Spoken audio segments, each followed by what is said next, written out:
Spécialisée en périnatalité depuis une dizaine d'années, également hypnothérapeute, et je suis installée sur l'île de Nantes, l'île Beaulieu plus précisément, dans un cabinet paramédical. Donc forcément aujourd'hui je vais vous parler de ces deux disciplines, la sophrologie et l'hypnose. Avant j'intervenais essentiellement en accompagnement sophrologique, maintenant j'utilise les deux techniques, les deux outils. Donc je vais essayer un petit peu de vous expliquer leurs similitudes, leurs points communs, parce qu'il y en a beaucoup. Leurs différences quand même, et puis donc la complémentarité dans un accompagnement en PMA. Je vais essayer de ne pas trop vous abreuver de termes techniques et barbares, mais vous dérouler un petit peu une séance, type en sophrologie, en hypnose. Je vais évoquer avec vous le stress, la gestion donc, du stress et des émotions dans des parcours qui sont relativement longs, et comment on peut travailler ça en sophrologie et en hypnose, et donc pour le coup, la place de ces deux disciplines dans un accompagnement en PMA. Alors aujourd'hui, on vient voir un sophrologue et un hypnothérapeute pour différentes problématiques. La gestion du stress qui reste quand même la demande la plus prépondérante, mais également pour des problèmes de sommeil, pour gérer des phobies, pour préparer des examens, pour se libérer des addictions. Donc c'est très très vaste. Et puis, alors peut-être plus un sophrologue pour le coup qu'un hypnothérapeute, on vient aussi nous voir maintenant de plus en plus pour, entre guillemets, continuer d'aller bien, pour renforcer un peu l'état de sérénité, et on est de plus en plus, c'est pas des mots je pense qui vont vous être inconnus, mais cette notion d'instant présent, d'ancrage, de revenir beaucoup au moment présent. Donc c'est une demande aussi qui revient assez souvent au cabinet, de travailler sur ce lâcher prise et cette présence dans ce que l'on fait quand on le fait. Alors la sophrologie, l'hypnose, la sophrologie, pour être basique, c'est une méthode qui est psychocorporelle. Donc on va se servir de notre corps comme d'un outil pour détendre notre tête, et on va se servir de notre tête comme d'un outil pour libérer les tensions au niveau du corps. On est toujours dans ce travail sur ces deux axes. Pour nous, il y a une interaction complète entre notre présence mentale et les interactions sur le corps, et vice-versa. Donc on est vraiment sur cette approche-là. Le travail du sophrologue, pour le coup, c'est de transmettre des techniques, des outils pour apprendre à se libérer de certains comportements. Donc on est sur des techniques de contraction, décontraction musculaire, des exercices de relaxation dynamique, de respiration, qui est quand même un outil phare qui nous tient tout au long des séances, et un outil de visualisation d'images positives. Et là, on rejoint le travail que l'on fait en hypnose, où le sophrologue et l'hypnothérapeute met la personne dans un état de conscience qui est modifié, où on accède au subconscient, donc qui est l'état entre la veille et le sommeil, qu'on retrouve un peu le matin, légèrement groggy au moment du réveil les quelques instants, et quand on tombe aussi un peu dans l'endormissement.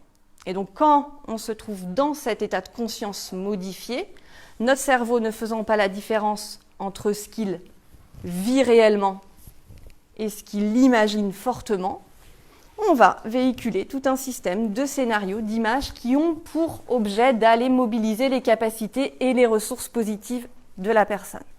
Donc on est vraiment sur une dynamique qui est assez complète en sophrologie, par le biais du corps et par le biais de la tête. En hypnose, on va travailler uniquement sur l'état de conscience modifié. L'approche corporelle n'est pas prise en compte.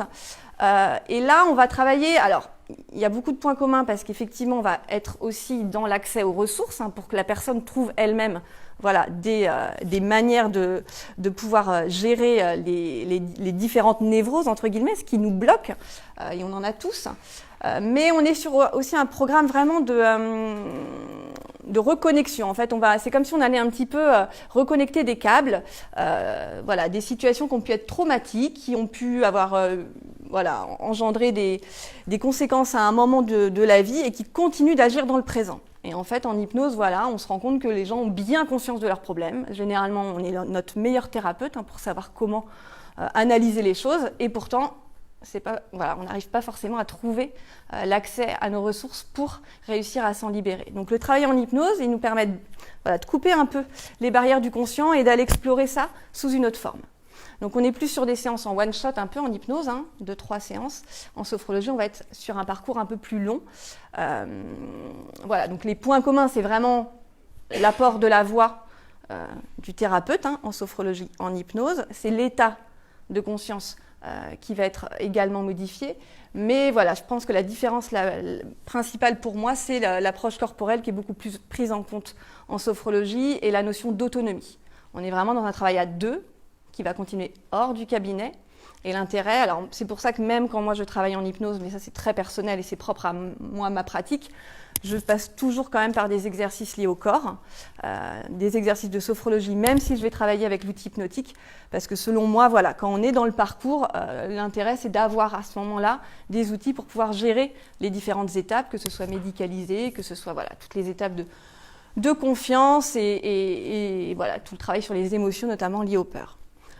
Donc voilà un petit peu pour vous définir ces deux disciplines avec évidemment, encore une fois, l'accès aux ressources. On ne va jamais essayer d'aller creuser dans le négatif, dans ce qui a été bloquant. On va travailler sous la forme du positif, même si on part d'une base qui a pu être encore une fois un peu névrotique. Alors voilà, les séances, elles peuvent se dérouler sous deux formes, en individuel, en groupe. Alors en groupe, voilà, je ne pense pas que ça se fasse trop en hypnose, ça se fait beaucoup plus en sophrologie parce que là, on va être dans ce qu'on appelle un entraînement à de la pensée positive. Le travail de la sophrologie aussi, c'est d'aller muscler notre cerveau pour l'orienter plus sur des scénarios positifs. Ça s'apprend parce que si on le laisse spontanément, notre cerveau, il ira toujours vers une tendance négative. Donc voilà, en groupe, on va plutôt travailler cette forme-là et puis donner des outils de gestion du stress. On ne va pas aller dans le vécu de la personne, donc on n'est pas du tout dans le même accompagnement. Et puis évidemment en individuel, comme je vous disais tout à l'heure, des protocoles en sophrologie, c'est environ 5 à 15 séances. Bon, après c'est variable, mais c'est à peu près la fourchette. Et les séances d'hypnose, généralement, c'est de 1 à 3 séances. Donc voilà, le déroulement d'1 heure. Alors bon, pareil, j'ai mis un petit peu une orientation pour vous donner un ordre d'idée, mais on est sur de l'humain, donc il n'y a pas le chronomètre pour arrêter. La première séance est très importante en termes de parole, parce que tout le travail du thérapeute, c'est de ne pas forcément aller vers les zones éclairées et vers les problèmes qu'on nous donne, mais voilà, de contourner. Donc ce temps d'échange, il est vraiment primordial pour pouvoir orienter notre façon de travailler. Après, donc, comme je vous disais, pour ma part, moi, j'intégrerai toujours des exercices liés à la sophrologie. Donc là, en séance de sophrologie, ça prend la moitié de la séance. En hypnose, ça va être plus court. Et puis, il y a ce temps de visualisation, donc, où la personne est en état de conscience modifié sur environ une vingtaine, une trentaine de minutes. Pareil, c'est plus protocolaire en sophrologie, donc c'est un peu plus cadré. En hypnose, quand je démarre ma séance, je n'ai pas forcément une visibilité sur la durée. Alors, je suis obligée parce qu'il y a un calendrier, mais du coup, on ne va pas forcément aller rebondir sur une autre problématique qui pourrait apparaître en séance d'hypnose.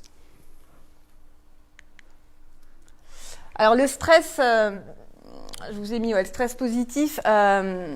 Justement, le stress, il n'est pas d'entrée de jeu soit positif ou soit négatif. C'est vraiment la manière dont chacun on gère les différentes situations qui nous met dans un état d'esprit variable selon la façon dont on gère un événement.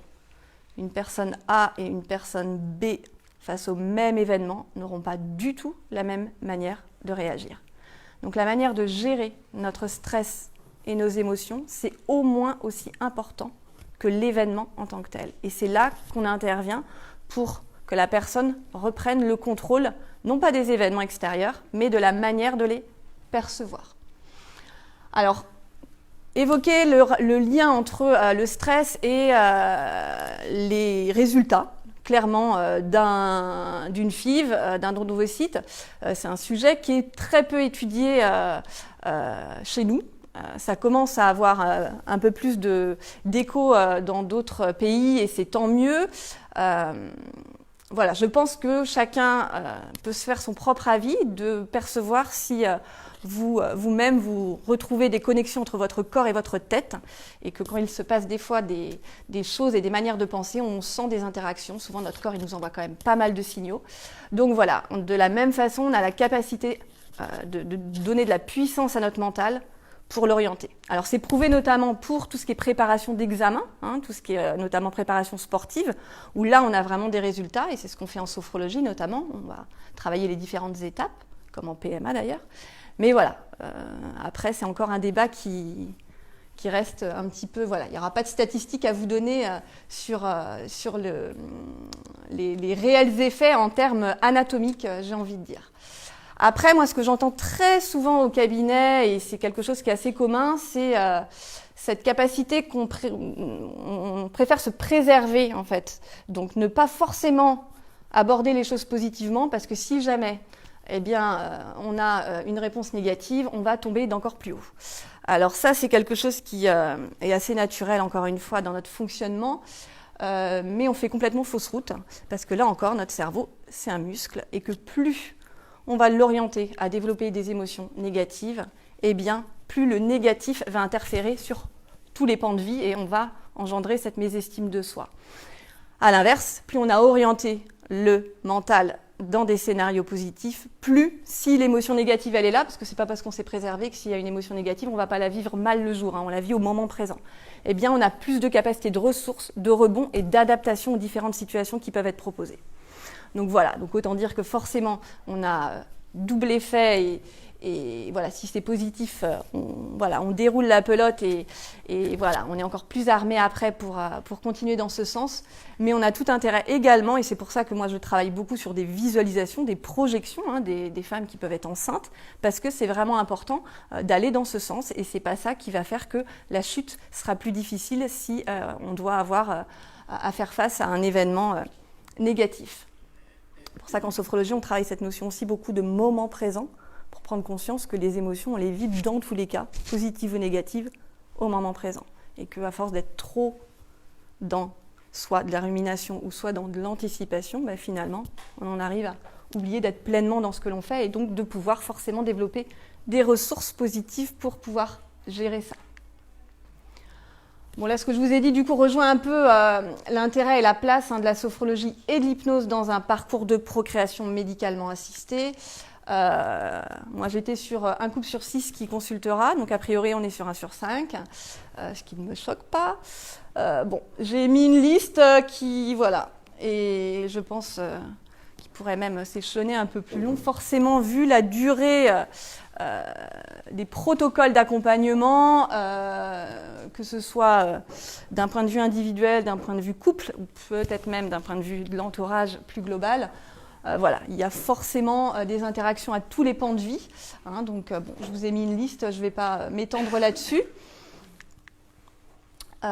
Où là, nous, on intervient, et tout le travail là, du sophrologue, c'est encore une fois de se dire que vous êtes généralement très bien conscient du problème, de comment il faut avancer dans les situations, et par contre c'est quand même difficile d'appliquer et de mettre en situation les différents outils. Donc voilà, on apprend à se détendre, donc à travailler et sur le corps, encore une fois, pour détendre la tête, et sur la tête pour donner des outils au niveau corporel. On se prépare positivement aux différentes étapes de parcours, donc on va vraiment dans le déroulement, et non pas dans le déroulement médical, mais on va dans le déroulement du ressenti de la personne, dans ce qu'elle va vivre. Donc effectivement, on a des personnes qui ne vont pas du tout avoir le même niveau d'angoisse en fonction de ce qu'ils vont vivre. Certains, ça va être le moment vraiment où ils arrivent dans la clinique et qu'il y a les locaux. Il y a d'autres personnes, ça va être toute l'anticipation avant. Enfin, on est donc vraiment sur, encore une fois, l'apport de la personne pour s'en servir. Parce que tout le travail hypnotique et sophrologique va être important dans ce sens. Il faut que la personne ait une concordance avec ce qui se passe. Donc on va, voilà, beaucoup préparer ça dans ce sens. Là encore une fois, la notion du mental, donc on va dans aussi le travail sur l'utérus, sur la nidation. Donc ça, voilà, je ne vais pas faire de débat là-dessus, mais en tout cas, il y a aussi des outils qu'on utilise en sophrologie dans ce sens. Quand il y a une demande, effectivement, on va travailler sur d'autres aspects, tout ce qui est dommages collatéraux liés à ces parcours longs. La gestion des émotions, qui reste aussi forcément une demande très importante, et les douleurs. Alors moi, pour ma part, personnellement, j'ai peu de demandes par rapport à ça. Je pense que c'est comme si les femmes, elles ne pouvaient pas mener plusieurs chevaux de bataille, je ne sais pas comment le dire, mais elles occultent presque cette douleur, alors que les traitements sont quand même invasif, que c'est quelque chose qui est quand même très impactant au niveau intimité. Et voilà, je pense qu'il y a une forme de courage qui se dégage de ça. Donc moi, j'ai peu de demandes par rapport à la gestion de la douleur. Et d'ailleurs, on en parle peu. Mais évidemment, alors moi je le travaille plus en hypnose là pour le coup parce qu'on a des très bons résultats. C'est quelque chose qui peut évidemment être travaillé là encore pour la douleur. Voilà, j'ai terminé. Si vous avez des questions.